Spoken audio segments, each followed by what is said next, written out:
Okay, then we come to set address for 5 point. Press power button for 2 seconds to open the machine. Then we press the search button on FireMask to search the 5 point. It shows 1. It means successfully connect.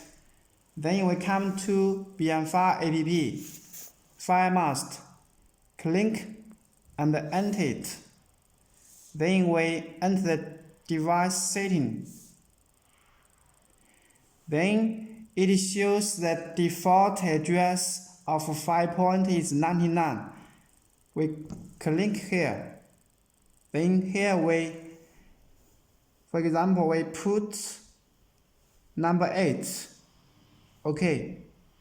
Then it shows we set the new address for 5 point successfully.